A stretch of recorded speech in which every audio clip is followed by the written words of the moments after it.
This episode of Transmission Interrupted was recorded March 23rd, 2026.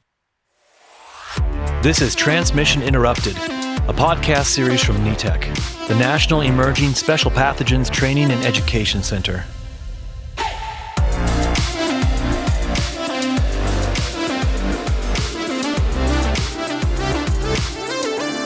Welcome to Transmission Interrupted from NETEC. Hello and welcome to Transmission Interrupted. My name is Jill Morgan. I'm a nurse here at Emory University Hospital in Atlanta, Georgia.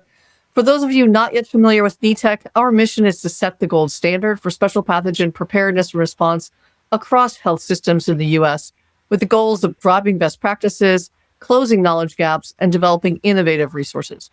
NETEC works alongside and in cooperation with the CDC and is funded by ASPR, the Administration for Strategic Preparedness and Response. And today I get to talk with some old friends and really dive into what is a mystery topic for a lot of folks, which is air transport of high consequence infectious disease patients.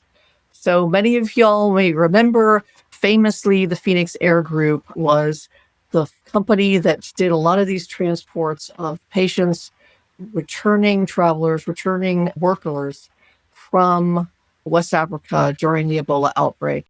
Their mission has continued, and they are just a tremendous group of professionals. So today, I'm so excited to introduce y'all to some folks that I've known for quite a while. We have with us Vance Ferebee. Vance is the former medical division director and the chief flight nurse for the Phoenix Air Group. He served as the director from 2007 right up to 2025, and he was the co-lead on the team that developed this airborne biological containment system, or ABCS, which was utilized for patient transport during the West Africa Ebola outbreak. And then he also led that team that developed and implemented these follow-on transport units, the containerized biological containment system, CBCS, that was utilized early in COVID. Really, they end up transporting like over 100 patients from Japan and California and Africa back home to here in the United States and across Europe during the early COVID days. So really happy to have Vance here. I also have Wade Miles, and Wade is the operations and training manager for the Emory Office of Critical Event Preparedness and Response, or CPAR, and has been with Grady EMS, and he's been responsible for developing and managing and delivering all sorts of EMS education. He works with the CPAR team to develop and coordinate drills and exercises for Emory University, and he serves as training manager for the section of pre-hospital and disaster medicine. Also, Wade is the deputy director for Emory EMS and is a current member of the National EMS Advisory Council and is a co-lead for NETEC's EMS work group. So grateful to have Wade here. I also have Ben Tysor, and Ben is the captain and paramedic of Emergency Medical Services Quality Assurance at Omaha Fire and Rescue. And he's been in Omaha for over 20 years in their fire and emergency medical services. He's a member of the Omaha Fire and Rescue High Consequence Infectious Disease Transport Team, and he was part of many of the transports that occurred to the Nebraska unit at UNMC during the 2014-2015 Ebola outbreak. So a lot of great experience here. And then rejoining us is Dr. Alex Isakov. He is the founding and executive director of the Office of Critical Event Preparedness and Response, CPAR, here at Emory. He's also a professor of emergency medicine at Emory University, and he directs CPAR's initiatives to enhance disaster resilience at Emory and in the broader community across Atlanta, and obviously looking forward to things like the World Cup here. He's also the director of Emory's section of pre-hospital and disaster medicine and leads Emory's EMS. Alex serves as co-lead for NETEC's EMS work group. So thanks, guys. I hope I didn't blunder those too badly. You are such illustrious guests. I'm grateful for your time today. So welcome. Well, we're going to dive into just what it looks like. Vance, let's start with just some basics. What does it look like to land somewhere in a foreign country and have to pick up somebody with an infectious disease? What kind of report do you get? What do you know about what's going to happen on the ground? And then I'd love to hear about what kind of care you can actually deliver in the back of a aircraft of some kind. And as I mentioned earlier, I just want to preface this by saying we're really going to talk about fixed wing transport. We're not going to talk about what might happen locally with your air medical transport with helicopters. So, Vance, help us understand your world, the world you helped create, actually. Well, thanks for having me, Jill. Back in 2014, obviously it was a pretty exciting time, and there was more that we didn't know than what we actually did know, especially with our first couple of transports. And those first two transports were to Liberia. As you know, the infrastructure in Liberia at that time during the Ebola outbreak was very sad. The hospitals were overrun. A lot of staff were getting sick and were passing away.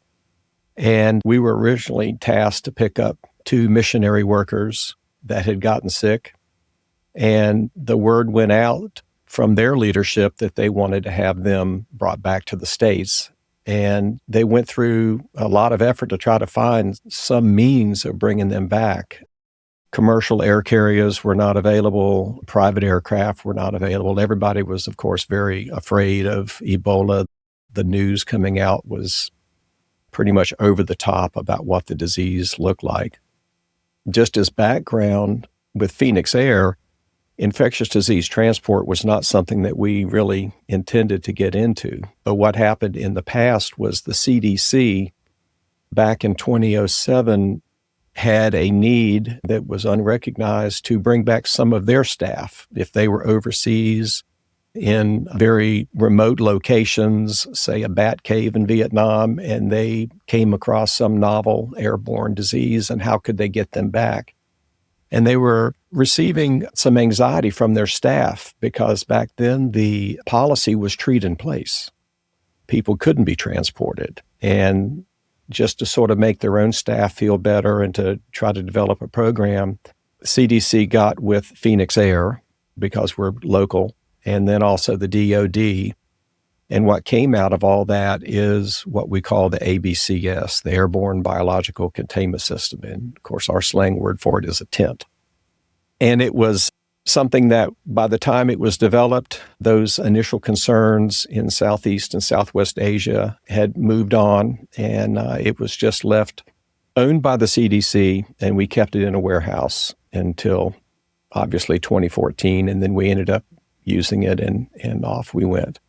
The real challenges initially were, aside from those in our medical staff utilizing the aircraft and the ABCS device, was really our leadership. No one wanted to have the Ebola patients brought back to the United States, and none of the government agencies were ready.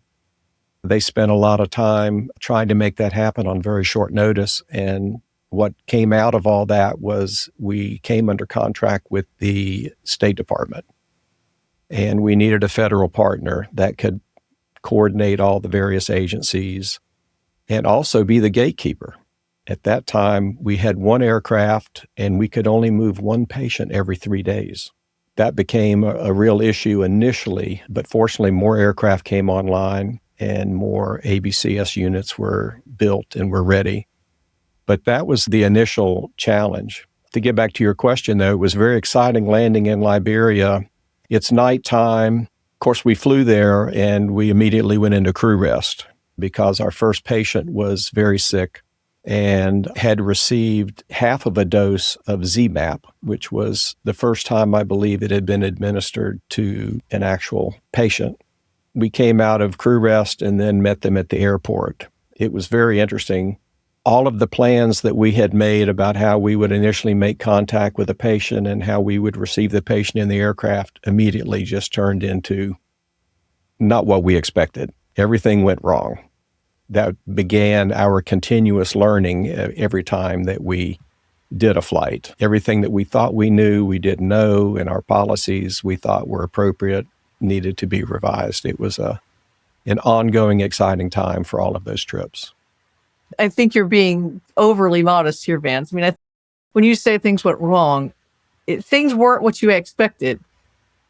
But one of the strengths of you and sort of this whole aspect of our industry in healthcare is your ability to adjust, your ability to assess a situation and pivot as needed. And so I don't doubt that while things may not have been the way you thought they were going to be, that y'all did obviously a great job and a safe job of loading these folks up. What does care look like? You pick somebody up who's very sick. They've got something like Ebola. You're putting them into some sort of, as you said, tent. And what, as a nurse, what are you able to do, or what care could you do in one of these aircraft? Great question. On the one hand, it's very limited. And on the other hand, there's a lot you can do. The big limiting factor, of course, is it's a very tight space and you're in full PPE and you're scared. You're perspiring heavily. It's very hot outside. Your working light is very poor and you're dealing with Ebola. We don't have a photo to look at, but the tent is a disposable plastic tent that's suspended from an aluminum frame that is assembled in the back of the aircraft. It has two chambers. There's the patient compartment, and then there's an antechamber. Think of that as the warm zone, and then there's the cabin, which is the cold zone. It was designed to really deliver ICU level care. And the plan with the design was, how could we replicate a hospital ICU capable negative pressure isolation room? We had two rooms, negative pressure. We had double HEPA filters for the air coming in and double HEPA filters for the air going out. We had an air handling unit that would be pulling the air through. The pressure was actually on a negative pressure gradient. The negative pressure in the patient compartment was more negative than that in the antechamber, which was negative compared to the cabin. The patient compartment is only 8 feet long, and we have a 6-foot stretcher in there. And when the negative pressure is in effect, the walls of the tent are pulled in. So it's very tight. And of course, our protocol is to try to avoid having any of your PPE come in contact with the walls of the tent. The great part was the initial design had all of our medical equipment outside the tent attached to the tent frame. So monitors, suction, IV pumps, ventilators, etc. And then all of the various tubing and cables went through a sleeve into the patient compartment so we could maintain our negative pressure. The real advantage to that system is that it allowed us to have full body access to the patient. So just like in the hospital, the patient is in normal clothes, we're in PPE, we have full access to do assessment and also any interventions that were necessary. So it was pretty good. The real challenge is doffing in the antechamber. And that's a very, very small area. And then to compound the concern is that at that time, we did not utilize a PAPR. Oh. We could not use a PAPR. Our PPE consisted of the normal items, but we also had a face mask and goggles and a face shield. And the reason that we couldn't use a PAPR is that there was no way to decon the PAPR because the antechamber was very, very small and it just had a red bag for the discarded PPE. So we didn't have that. Later on, when the capper system became available and everything was inside your PPE, then that was utilized. But the fact that we didn't have a PAPR really increased the discomfort level because you didn't have some airflow. It was very snug, and it just takes a lot of practice. And how many people make up your crew in the back? How long is everybody back there? How long are these transports? Well, we utilize a 3-man crew, 3-person crew. It's usually a physician, but not always. Usually a minimum of a nurse and a paramedic and a physician, or it could be 2 nurses and a paramedic. It could be 3 nurses, depending on what was available. We eventually had 3 aircraft flying at the same time. And so we really started reaching deep into our staffing. And so the crew composition varied, but it was always a 3-person crew. For loading and unloading, we have 2 crew members that it takes to get the patient in and out of the aircraft. And then the TO is partially dressed out in the TO fashion, but not completely. They're not involved in patient care. They're interacting with the sending and receiving units and relaying that information back to the crew. And it was very interesting. The trips from West Africa were usually about 14 hours long. We would have to make one fuel stop if we were going back to the U.S., and then we'd enter through Bangor, Maine or Dulles, and then we would go to one of the 3 respects that were available at that time. Going to Europe was similar. About a third of our patients went to Europe. They were NGOs. We would rotate. Once the patient was in there and settled, we were able to monitor by vision, which was not great. And then we eventually had a video camera in there to keep an eye on the patients. And then we would just go in periodically. So all of our monitoring was remote. If a patient needed something, we would go in there. We used a walkie-talkie at that time to try to communicate, but that was problematic because sometimes they were too weak to use a walkie-talkie. Sometimes they just didn't know how to use it. And sometimes English was not a first language. Oh, yeah. So we had the communication challenges there. Sometimes we just needed to go in there and just sit with the patient because they were scared, agitated, confused, but we would swap out periodically. But it was difficult to stay in there as long as 45 minutes just because of the discomfort of the PPE. Yeah, I can imagine that. I would go anywhere as long as I had my PAPR, but without it, I feel like I'm going to explode pretty quickly. I want to explain a couple terms. You mentioned TO, which is our trained observer, and they're sort of like a safety officer for us. They watch us and intervene or direct us to do things like perform hand hygiene or to clean something. And then respect. We have now 13 respects for regional emerging special pathogens treatment centers across the country, and now grateful to be supplementing that with about 50 level 2 facilities. And we'll have the opportunity to talk about level 2 facilities and the new National Special Pathogen System of Care on an upcoming podcast. You mentioned the ground crew and delivering patients. And so I want to reach out to Ben and Wade and Alex and talk about the ground transport side of this. Phoenix Air is landing there. They might, as Vance said, have to stop for both fuel, passport control coming into the U.S., and then make it to one of the facilities that's going to be caring for these folks. That means that they have to communicate with and hand off a patient out of a plastic tent and into the back of an ambulance. So I'd love to hear a little bit more from you guys, and maybe Wade and Alex to start with, because I know y'all got the first patient, and then pretty quickly after that, Ben, y'all in Nebraska got the first of your patients. So what was it like to receive a patient from Phoenix Air? And is this something y'all had done before or had practiced before, or is this really a learning on the fly kind of thing? I'll start, Jill. Then I'm going to turn it over to Wade for, details and a picturesque description of what went down. Vance talks about procedures from 2014, and I know that's what we're talking about today. What our friend and colleague Vance didn't share is that we'd really been working together between Phoenix Air Group and Grady EMS since 2002, 2003 timeframe.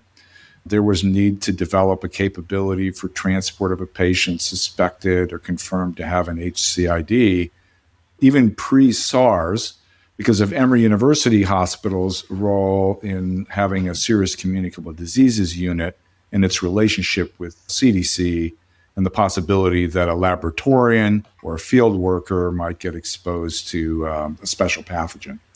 So the really good news running up to 2014 is that we already had a good working relationship with Phoenix Air Group, with Vance in particular, with others at Phoenix Air. And so that really paid off when it was time to collaborate to safely get a patient to Emory University Hospital in 2014. We knew each other. We'd done exercises together. We'd even worked to bring other patients to Emory that were suspected to have a serious communicable disease prior to 2014, but proved not to have one. And that was invaluable for seamless operations, the interface between ground and air, the ease of communications between the clinical team on the Gulfstream 3 and the Grady EMS ground team. That really helped. But now I'm going to turn it over to Wade because, Jill, I promised to not talk that much here. So I'm going to turn it over to Wade and let him talk about our mission that day. Thanks, Alex. Yeah, thanks, Alex. It was a very scary time, but it was also a very exciting time for our team. As Alex said, we had already developed the policies, procedures. As you know, Jill, every year we would do a full-scale exercise with Emory in the CDC. And it seems like every year we would always select a patient that had Ebola. So it was kind of like this is just another exercise for us. A couple things that we did learn that we didn't really think about until it happened was unloading the patient from the Gulf Stream. Patient number 1 was fairly easy. He was able to walk. Patient number 2 proved to be challenging, unable to walk. We couldn't get assistance to take the stretcher off the plane through the cargo door. So, we had to kind of improvise and use a stair chair. So that's one of the lessons that we learned. Like I said, it was a very exciting time for us.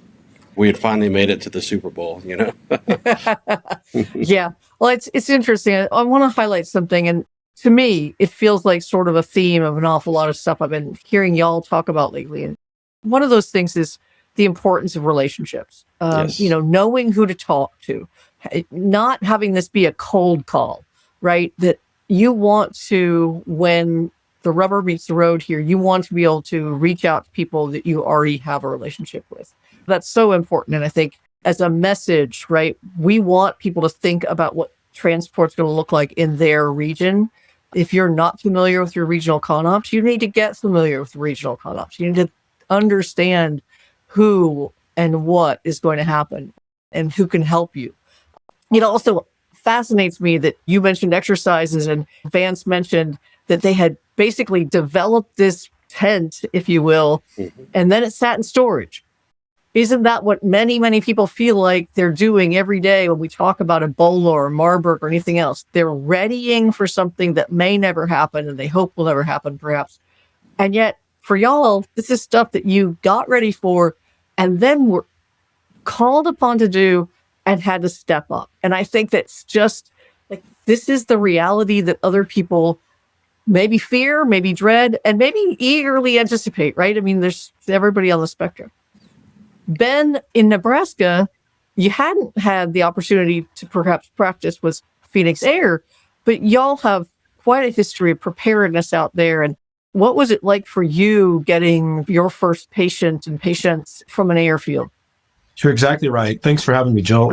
Unlike our friends at Emory in Atlanta, we had not done any preparation as far as transporting high-consequence infectious disease patients, despite Nebraska having a biocontainment unit ready for almost 10 years at that point. In fact, when the fire chief asked me if I'd be willing to transport a patient with Ebola from this outbreak in Africa, and I agreed to do it, I had to go Google what exactly Ebola even was, because that's how unfamiliar I was with it. So I really questioned my decision to say yes. But we relied heavily on the hospital, the Nebraska Medicine, University of Nebraska Medical Center, to provide that guidance and talk about having friends and phone a friends. Our colleagues there were able to reach out to our friends in Atlanta and New York that had done it before and that had prepared. And they were able to secure photos of this aircraft that we were going to be interacting with, coming up to different ways to get this patient off, to Wade's point. Based on their suggestion, we had a stair chair ready. We had means to get an isopod off the side of the aircraft through the cargo door if we needed to. Fortunately, the first 2 patients ended up being able to walk down the stairs with some simple assistance by the crew. But that was definitely an interesting exposure for us to the first infectious disease patient we ever had.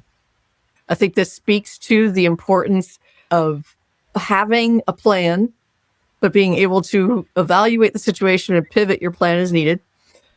But then what does the actual transport look like? Are you guys going lights and sirens and big escorts? Are you trying to go, as they would say these days, or somebody would say these days, on the DL, like you're trying to keep it on the down low and be not so noticeable? Like, what's the strategy for that?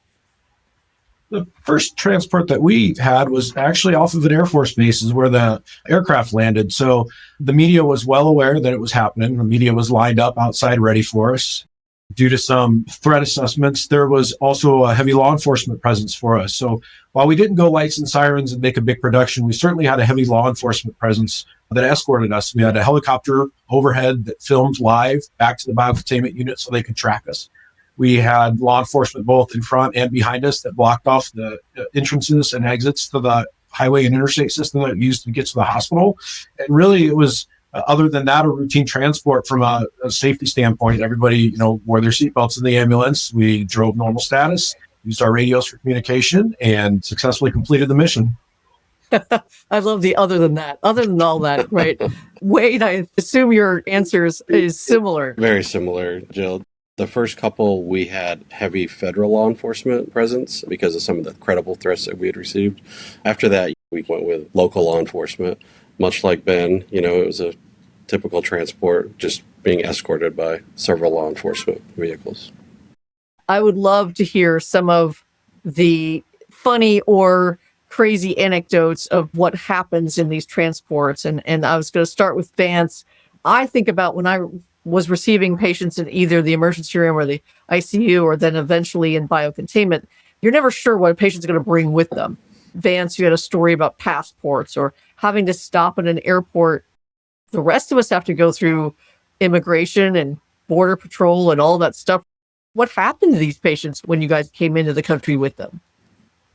Well, that was a big learning curve for us because we were so focused on the clinical care and the actual transport that we often weren't thinking about personal belongings, passports, medical records, and things like that. But it was in the beginning when there was so much fear and in the unknown of the transfers. Just as an example, on our way back to the States, we would refuel in the Azores. And they parked us way out by the cliff and wouldn't allow us to open the door. And we just put a sign in the window of how much fuel we wanted. And then we said, well, how are we going to pay? And they said, don't worry about it. And off we went. And of course, Customs and Border and so forth, when we coming in, they had their normal procedures of looking at patients and looking at passports. And no one was going to come on the aircraft. It really wasn't appropriate for them to come on. And then there were other concerns when we would receive these items with the patient. Are they contaminated? Do they know if they're contaminated? Or the sending staff, did they know if they've been sequestered? So sometimes if you don't know, you would have to just give it in a plastic bag and spray the bag and put it in another bag and spray the bag and so forth, just to make the receiving personnel comfortable with what you were doing. And then luggage was the same thing. That became something we had to deal with pretty soon after that. How do you do that? And then do you put it in the cabin, which is clean, or do you put it inside the isolation unit? And everything is very tight in the isolation unit. There's no way to secure things for takeoff and landing. We're not able to sit in there for takeoff and landing.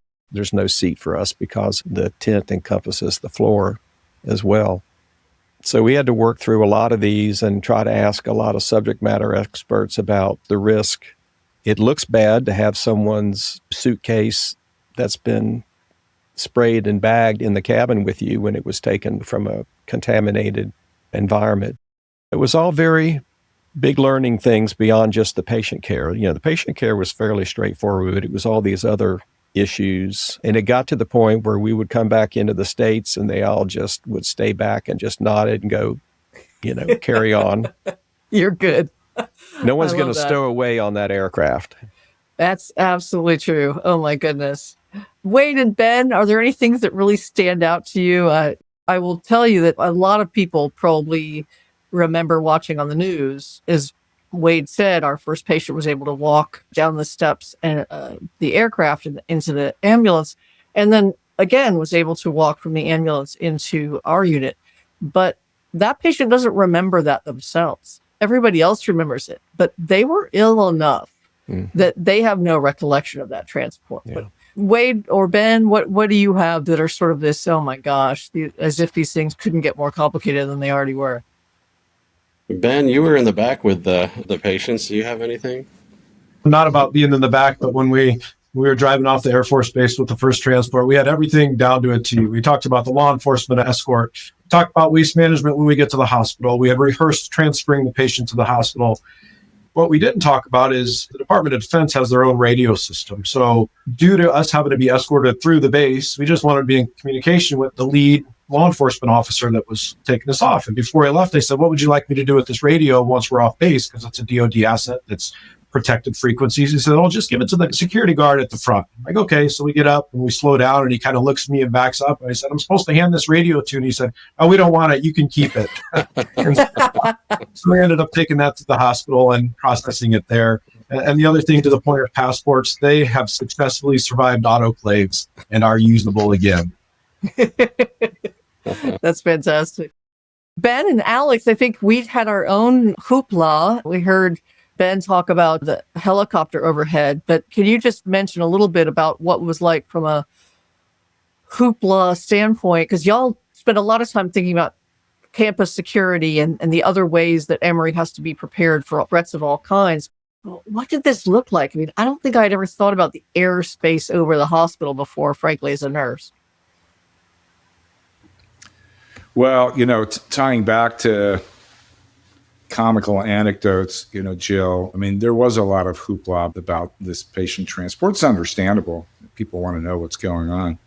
We had a procedure, as you know, from the ground transport unit communicating with the serious communicable diseases unit, Jill, where you work, to provide updates about where we are in the course of arriving at Emory so that you have an understanding about how much longer it's going to be before we arrive. And we have a procedure where we check in with you at various milestones in that transit.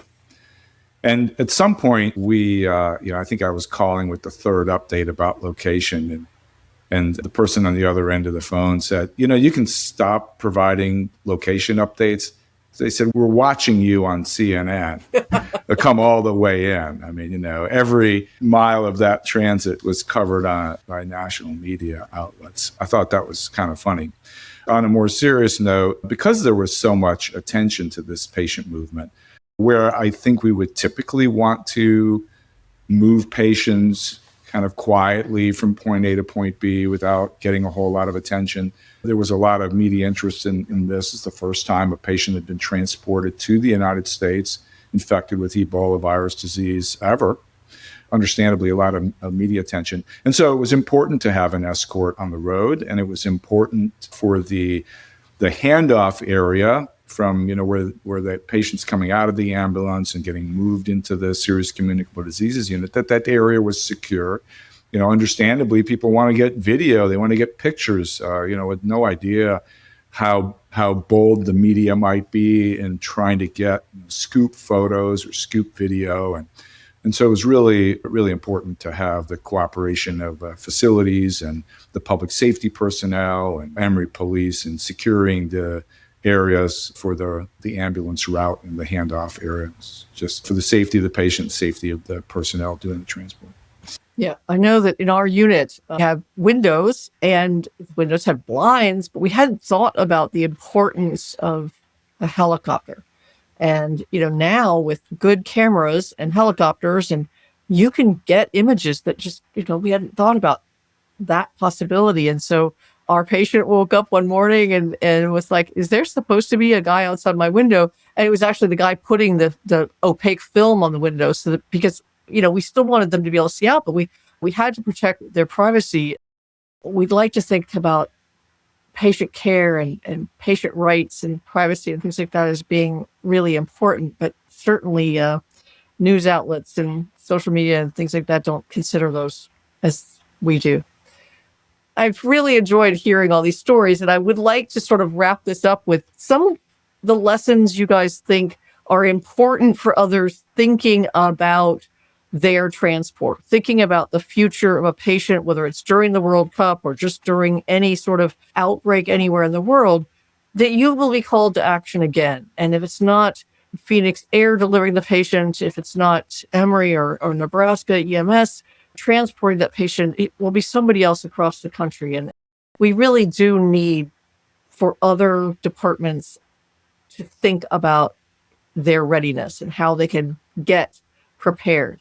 So I'd love to hear some of the lessons learned, things you guys think are really important for people moving forward with this. And I would love to riff off of this idea that we've come a long way since, as Vance said at the start, the whole idea was just treat in place. I think the vulgar phrase I would use is sucks to be you. Like, you just might be out of luck if you ended up with a pathogen someplace and you would just get whatever care somebody was willing to deliver. And now our goal is to be able to deliver the highest quality of care safely anywhere across this country. But that takes EMS, that takes transport, that takes people being prepared and really creating those relationships that let you know what's going to happen ahead of time. So, Vance, let's start with you. What do you think now, looking back on your illustrious career? What message would you like for people to get from your experience? Well, the great thing about the fixed wing aspect is that we really are in the sweet spot. We're the ones that are in between. Of course, EMS is in the toughest spot. I would just say that as part of NETEC's ongoing educational outreach, it's that EMS on both the receiving and sending end have their procedures and protocols in place and they practice them. Our interface with them, especially on receiving a patient, is they don't have to do, and I think this would be the same for any other transport organization, is that they don't have to do anything special. Just follow their protocols, whatever PPE or protective garb that they may be in when they're brought to the aircraft. The transport crew will then follow their protocol in terms of how they prepare them for boarding and brought into the aircraft and get into the isolation environment. We didn't really care how patients were brought to us, which is good because in the beginning it was pretty frightful. On the other end, that's part of what our trained observer does, is they'll go out and interface with the receiving unit and say, how do you want to receive the patient? We typically will put them in our PPE and we'll bring them out, but some agencies wanted to have them in an isopod, some would take them in PPE. So really, there's no reason for the transport organization to, insist that the receiving unit has to take it in a certain way, because by then it's their patient and they need to, whatever we can do to facilitate the way they want to receive the patient. But really, it's just education and training, and it's ongoing and looking to the future. Even with the respect units, there's some very large distances involved in regions.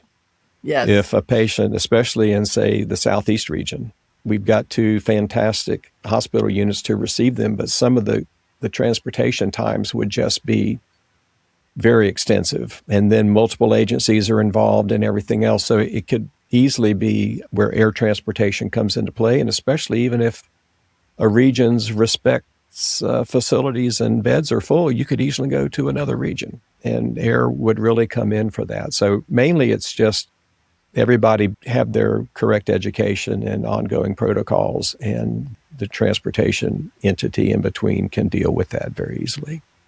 It really is a matter of knowing your protocols and doing that planning, laying the groundwork so that you can adjust when needed. Ben, what do you think? What do you think EMS agencies or crews that might be involved in this should be thinking about? I think all EMS agencies have protocols or standard operating procedures or guidelines, and that's just what they are, is guidelines. You can't plan for every single thing that's going to happen. But when something happens that you're not quite sure what to deal with, you're going to go back to your muscle memory and rely on your training. And one of my good friends, Kate, who just retired, she was a nurse manager at the biocontainment unit in Nebraska. She would throw something at us during a scenario, and she said, what would you do? And we'd be scrambling, trying to find an answer. And the answer was always, take a break and perform a risk assessment. Use your resources based on that risk assessment and the people around you. Pick what you're going to do. It might not be written down in your protocol, but you're going to have some training or some instinct or some guidelines to figure out how to address that situation safely for both you and the patient. I am so glad that you saluted Kate in that answer. I am so indebted to Kate Bolter and what she's done at UNMC and what she's done for preparedness across our country. So thank you for that. And yes, I can certainly imagine Kate saying, take a breath and step back and think about your risk assessment. Wade and Alex, what do you think? I mean, I know you guys spend a lot of time doing EMS training and education and thinking about this interface between fixed wing transport and ground transport. What do you think people need to know, and how do we get them there? We all receive these patients by design, right? We were preparing for them. But with 911 EMS, you just never know what your next call is. And so I think being prepared the best you can is important. Building the relationships is important.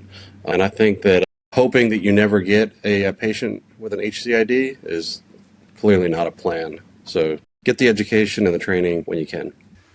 Well, I'm gonna bring us all the way back to Vance's comment where he said he felt like he was in a good spot and the tough work was with the ground EMS crews. As somebody that's engaged with the ground transport of biosafety transport, I'm going to flip that around. I'm going to say, I think we're in the sweet spot, at least in our work, moving a patient from an airfield where a Phoenix Air Group has arrived and moving him to a serious communicable diseases unit at Emory, because Vance and his team had to care for the patient some 14 hours. We only had to take care of him for about 45 minutes to an hour. So I thought he had the harder job. In terms of lessons learned, from a programmatic standpoint, the reason that we in the United States were able to respond to this need to repatriate somebody ill, infected with Ebola virus disease, bring them back to the United States and have them cared for in a capable hospital, which gave that patient their best chance at a full recovery, is because there had been some funding to afford education and training for pre-hospital clinicians and hospital-based clinicians. There was funding for the development of policies and procedures, and there was an opportunity to exercise this mission long before it was needed. And even if it's trickle funding, I think it's critically important to always have that kind of funding so that when there's a need, there are people that are still very familiar and have proficiency with these procedures, with these operations that can do the mission, but then also help to rapidly scale capacity through education and training and sharing of best practices, et cetera. I think that that's critically important. And from a on-the-ground perspective, I think Vance, Ben, Wade have really nailed it. It is about education and training. And it's about really, Jill, and you'll appreciate this, understanding infection prevention measures that are effective through the application of standard and transmission-based precautions, implementation of a hierarchy of controls, which is easier said than done. So it's important to have an understanding of these principles so that, to use Ben's example of, you can't script every contingency. It's critically important to apply strict infection prevention measures to get the care for the patient done and do it in a way that's safe for the clinicians that are involved. That's not just a written protocol. That's having an understanding of what the patient's needs are, what the risks are. And when people ask me, can you sum up transport of patients with a high consequence infectious disease in one sentence? I say, sure. Providing compassionate care for the patient while keeping potentially infectious bodily fluids out of your eyes, nose, mouth, or broken skin. That's it. Yes. Simple, one-liner. But you gotta have the education, training, and practice to do it well. Yep, absolutely. Knowing your equipment, knowing what it does and doesn't protect you from, these things are so fundamentally important. Whether we're transporting somebody with measles or with Ebola or Marburg, you really need to, A, protect yourself, and B, know what those tools that you might have at your disposal are. Well, I want to thank you guys. I think that if I could have one last message here, it's really that in an awful lot of places, what I hear people talking about is, well, we've got a long transport time. We'll just call in for air transport.